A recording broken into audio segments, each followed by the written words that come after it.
Welcome to another edition of How to Build Lifetime Cash Flow Through Real Estate Investing. I'm Khleif, and I'm thrilled you're here. And you guys are really going to enjoy the couple that we're interviewing today. They are a real dynamo. Their names are Kerry and Bonnie Staples. They own in excess of 4,500 units. They're based in Dallas, and we are very lucky to have them on the show. How you guys doing today? Hi, guys. Doing good. Awesome. So, tell, the stock question that I always ask initially is tell us how you got going, how you went from, I know you guys were in corporate America, how you got to 4,500 units, how that process started and involved, and please share that. Sure. So our story started way back when, right? But we were doing single family and trying to go that avenue and trying to build our portfolios in single family to hope one day to sell and then graduate to multifamily. Fortunately, we only did that for a few years and then discovered some educational programs that taught us that we didn't have to do single family and then graduate to multifamily.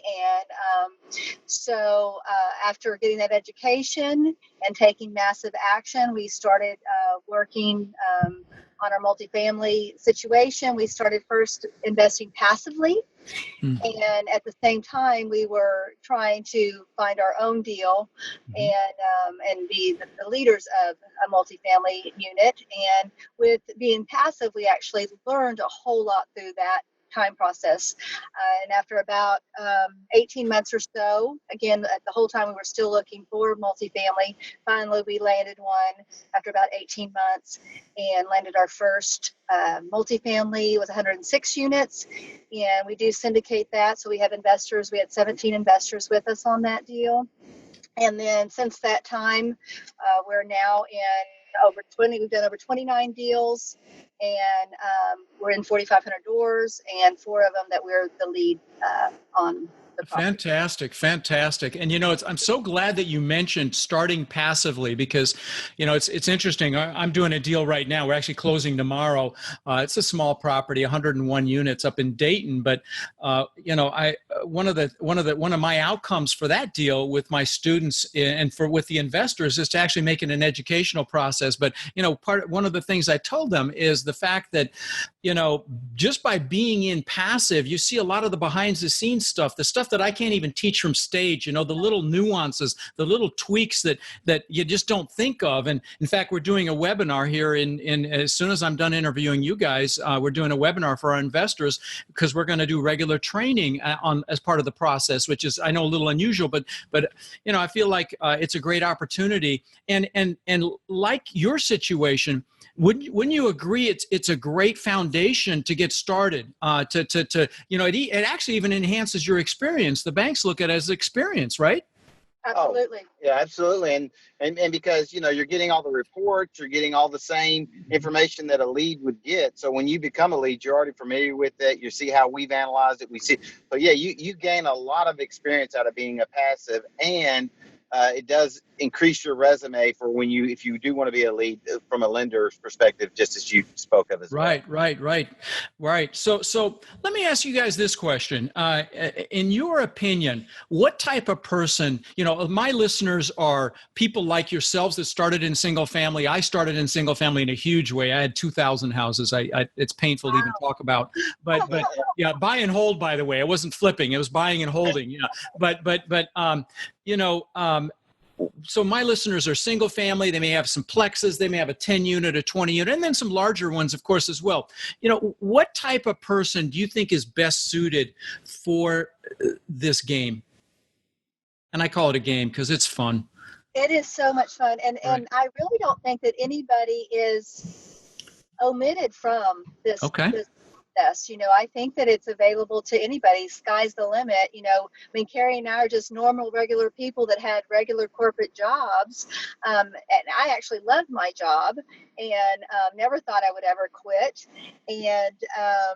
But I love this more. Now I feel like I have a bigger sphere of influence because I can not only influence help, better the properties. So it makes it a better situation for the tenants, but it also makes it a better situation for our staff, for our property management company, and now also for our investors. So it seems like we're able to help so many people. So I don't think touching a lot of lives.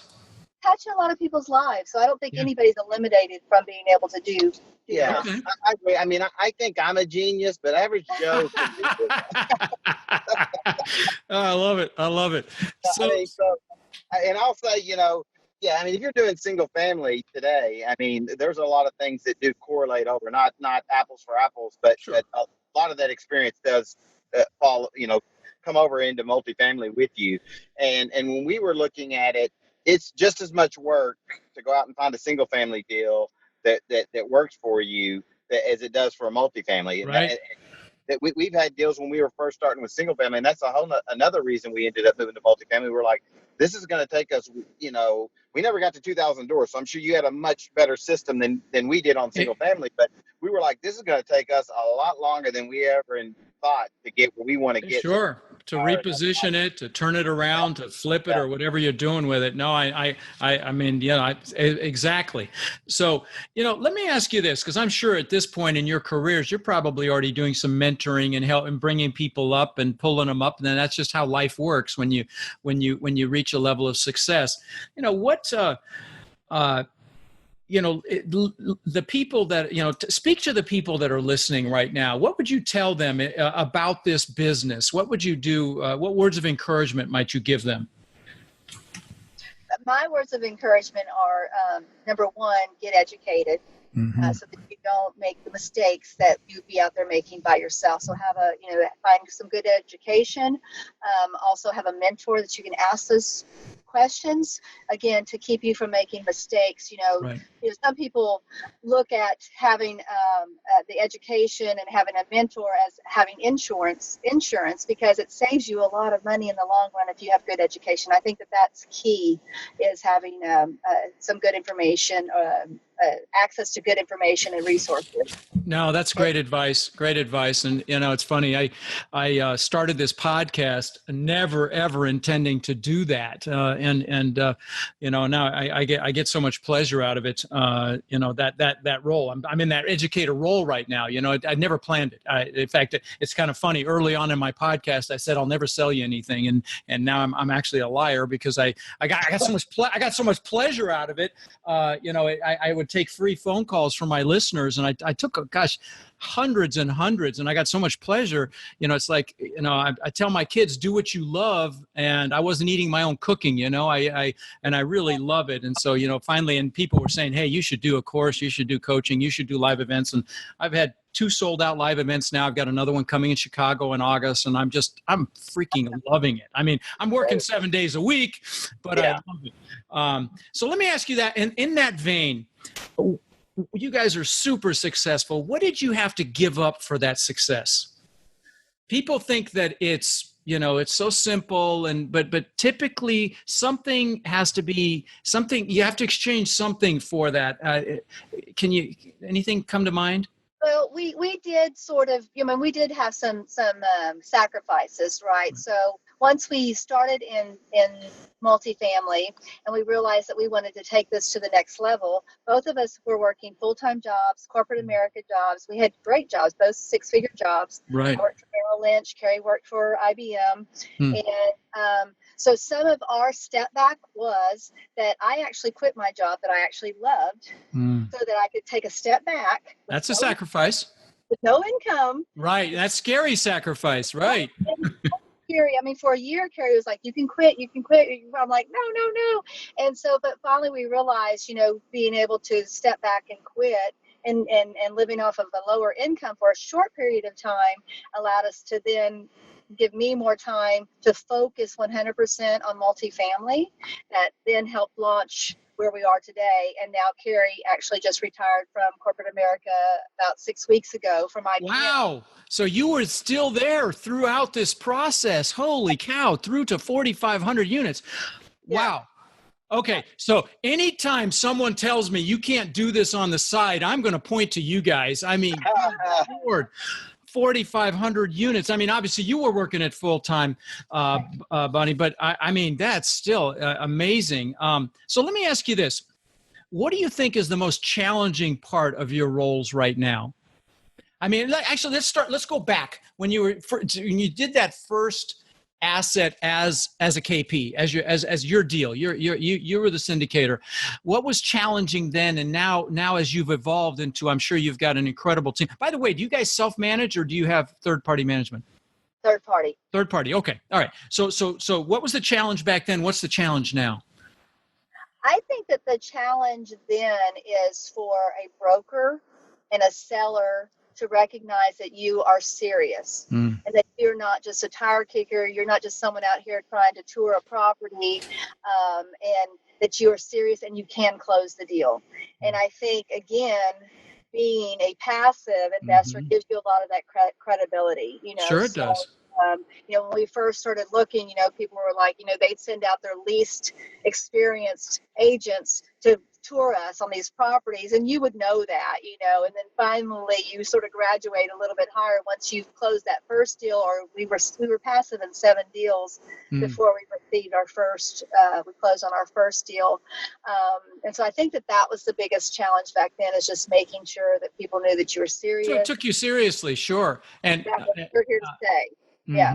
It's the same problem that people have today. I mean, obviously brokers are the belle of the ball, they're and they're not going to waste time with anybody they can't close today because there's so many people scrambling for deals. So what's the challenge today? I guess not that one, but some challenges, finding good trades to do the rehab on your property at a reasonable price. I mean, that takes some time to go through that and get some good trades on your property. And then the other is just finding a deal that works. I mean, sellers right now are wanting, obviously top dollar for their deal. So it's finding, a way to make that deal work for you and how you're going to run that property to be able to, find one that you can acquire. That is, the trick. There's deals out there. It's just, if you just take them for face value, they typically don't work. You have to say, what am I going to do? How am I going to add some extra value to this that's really going to make you step no out? Question. And so you have to dig in, but you are having to look at a lot of deals right now. Is that an accurate statement? Absolutely. Yeah. And so talk about some of the ways. Are there any unique ways that you've added value? I'm sure there's the regular ways you go in and put in a new kitchen package, you put in the plank flooring, you do the regular unit renovations, you paint the exteriors. Anything unusual that you've done to create value? Yeah, some of the things that we like to do to add value to the property is to add amenities to the properties that, they may not have today. So as an example, one of the properties that we just acquired didn't have a playground for the children. So we added a playground for the children. One of the properties that we purchased had a great community of people that really liked and enjoyed each other, but their only gathering place was on the stairs out by the parking lot. And so what we did is we came in and added picnic benches and picnic tables, grills, pergolas, just out in the center of the property. So it built that community. Nice. And so and then what we like to do is actually love on the tenants as well with tenant events like Mother's Day events, where actually you ask them to do a potluck dinner. They bring out all the food, you put the tables out, supply the drinks, and then they're just out there building that community, And another thing we do is we actually engage city items where they'll come and actually help you with your property. Like we have a place that they come in and actually bring in breakfast and lunch for the children during the summertime. Like subsidized, some sort of a subsidized program. Oh, very actually, and it costs the property nothing, But if you have children on the property, they'll come in. They'll help you with the school drive to make sure that all the children get to go back to school with a backpack and paper and pen, so they don't feel left out because other children are able to do that. So that's what we like to do, is build that community where people have that connection and they know that they're loved by the owners. So I love that. You just struck a chord with me because I've got a foundation myself, and I'm blessed to say over the last 18 years we've fed 60,000 children for the holidays. But what resonated with me was I've given away tens of thousands of backpacks filled with school supplies as well, and so it's just such a sore spot for me in this country that there's children that don't have the basic school supplies. So in your experience, obviously it's not a straight line to success. You have setbacks. You get your nose bloodied. You get knocked down. Talk about one of those and the lesson you learned in it. A time when you got your butt kicked a little bit. We all have had that happen. So the one time we got our butt kicked a little bit, it ended up being a good deal, though. I mean, it ended up being a good experience. I said, and it wasn't a good deal. It was a good experience. Well, even the butt kickings, you learn a lesson from. Oh yeah, I call them seminars. Okay, I've had huge seminars. Right. Yeah. Absolutely. So one of the deals actually that we were under contract for, it was a deal that several people had tried to buy that deal, and it was a very difficult seller, very difficult financials that they had, and they were not very helpful to give you that information. But anyways, we got under contract. We discovered that there was some issues with the plumbing on that property, and we asked to be able to do some more investigation because we were in our due diligence period, and we had up to a certain date that we would then be, totally committed to this deal. And the buyer just quite honestly wouldn't allow us the seller to do more. The seller wouldn't allow us to do the investigations that were needed to make a proper evaluation of what we would need. So we actually had to walk away from that deal, and we were out some upfront money. Well, actually, technically what happened was when during our due diligence, we tried to scope the line. So he was letting us check the line, but the lines were so clogged that he wouldn't even let us. We couldn't even scope them to see if there was any issues. So we asked him to pay to clean out the line so that we could see, what we're really looking at. And that's when he said no. He said no. So with all that, we had come down to the last 2 days before due diligence was over. And so we just had to make a business decision and walk away from that deal. And, some people may look at that and go, gosh, you were so close to closing the deal, but, closing a bad deal is not a win. Sometimes the best deal is the one you don't do. Exactly, you walk away from. So that's why we sort of felt, and then the educational value that we received through that process, we had went through all of the due diligence. We had done the lease audits. We had done the audits on the inside. We had dealt with the bank on the form that you need to do your loan. So we had done a lot of the processes. So we learned so much from that situation, the educational value that we ran away with, even though it cost us, a few $1,000s, the educational value far exceeded the cost. Sure. Oh, sure. Yeah. Sure. And what we always say now is it's not about winning a deal, it's about getting a successful deal, right? Because anyone can win a deal. I can go buy a deal tomorrow, but I'm going to overpay for it. Right. So that's what we focus on and luckily at that time when we did that deal, hard money was not kind of a big thing, or else, we would have potentially lost some hard money on the deal, which others have. We luckily, keep our fingers crossed, have not lost any hard money on any of our deals up to this point. So. Right. And what you're referring to is in this day and age, you almost have to go hard right out of the gate to even be considered. Yeah. And those of you that are brand new, hard means you don't get your money back. It's non-refundable. When your money goes hard, it's non-refundable for those of you that are brand new to the business. So let me ask you guys this. What do you think in your experience is the number one reason people fail in this business or really crash and burn? What would you say? I mean, I in my opinion, there's some stupid mistakes being made. People are overpaying today. But what's your opinion? What are your thoughts on that? I think it's people get impatient and they really want to get a deal, so they get way more aggressive on their underwriting than just biding their time, and eventually a deal will come. So basically impatience. It is a patient business. You have to be patient is one. And then two is, we do hire third-party management on our properties, but you still need to stay engaged and keep an eye on your third-party management. Those are, I think, your two biggest mistakes. Okay. You can't just hand it over, and you can't get too aggressive on your underwriting. And if you do those two things, those are the two most critical mistakes I see people making. Okay. You've got to have the time to keep your eye on the ball. Again, like Kerry said, just because you have a third-party property management company, which we love our property management company. However, they're not us, so they look at things through a different lens than what we do. And so you still have to be on top of them and have them, you have a level where, your vision. that they're executing your vision. You make sure they stay focused on what your vision is versus, just running on their own. Sure. That's the core tenet of good leadership is you have a vision and you share that vision with all the people on your team, be it employees or vendors or outside partners, as it were, in the third-party management world. So let me ask you this. What's the most challenging part of your roles right now? I wish that there was like 2 or 3 of me and 2 and 3 of Kerry. Yeah. I mean, I think it goes back to the point you were making. I mean, we but we love it. So it's not like work, but we do put in a lot of hours just because, it's fun. So we do go by the property, and then of course we're looking to acquire more property. So, out doing tours and all that, and meeting with brokers. So it's really, the struggle is just not having enough time in a day to do everything you want to get done.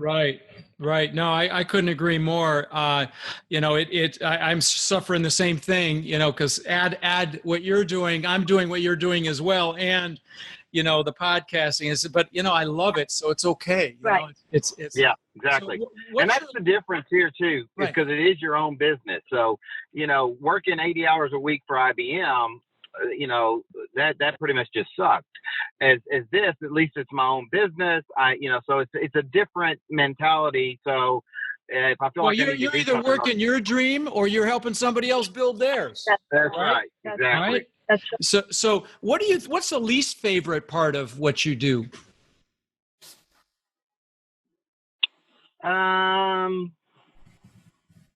Do you guys divide and conquer? Does one of you handle the investors, the other one handle the acquisitions, or do you each cross over on everything? So until recently, I was doing most of the work, and yet Kerry, although he worked for IBM, he actually worked from the house. So he had a lot of interaction with me as well. Now that he is now full time, so we are splitting the items. So I'm more investor relations and admin and making sure everything's flowing, the reports and everything like that. Kerry's more on the acquisition side and more on rehab management. So we are trying to conquer and divide. Divide and conquer. So, yeah. I mean, But Bonnie is definitely a process machine. So she really loves that back end and good, clean processes and all that. So if I was doing that, that would be what I would say I hate about the job, but she loves that about the job. So between the split, it works out well for us. Every business is nothing but people and systems. And if you're great at setting up the systems, that's so critical in any business, frankly. And that happens to be my superpower as well. I'm a mutant like that as well there, Bonnie. I'm right there in your camp. So listen, leave the aspiring investors that are listening to you right now, that are encouraged by you right now, motivated by you right now. Leave them with some final words of wisdom. What would you tell them? The person that hasn't maybe taken action yet, the person that knows they want more for themselves and their family. What would you tell that person? Well, I would say make a plan. I said it all comes with a plan first. So start off with a plan, and then start taking action on that plan. And just remember that you don't have to take a huge, gigantic step. Your first step doesn't have to be, a 200 unit deal. Just make that plan, take a little step, then take another step. And then before you know it, you're going to look back and you're going to see how far you've come. Right. So I say, make a plan, take steps, and put your plan into action. And my advice would be on the same, but slightly different. Don't spend too much time on your plan. It's more about action. Yeah. You've got to get out, take it, and you'll figure this out as you go. But make sure that you get some good training, some good mentor to help you along, so you don't make very expensive mistakes. But it's really about taking some action and getting out, start talking to brokers, because you can take action now, and it's absolutely.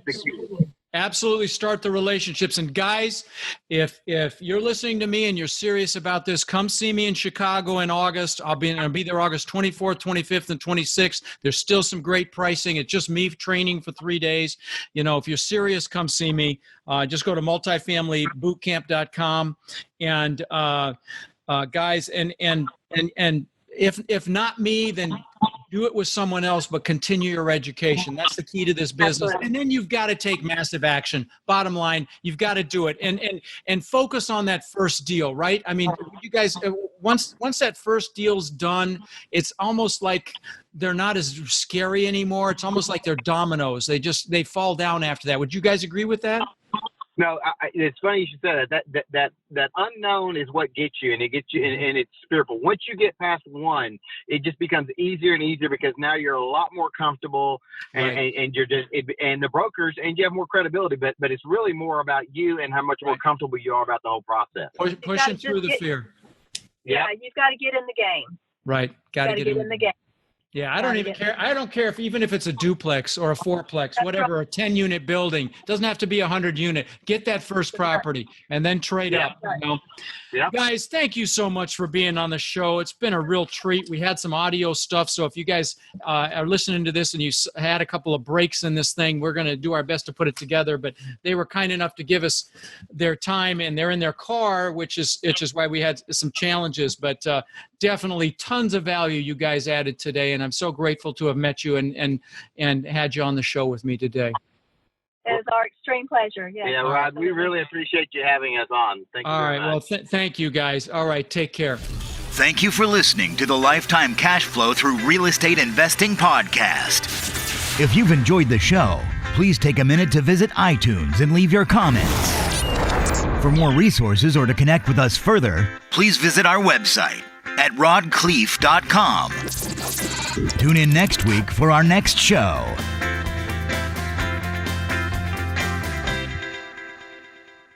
Any investment opportunities mentioned on this podcast are limited to accredited investors. Any investments will only be made with proper disclosure and subscription documentation and subject to all applicable laws.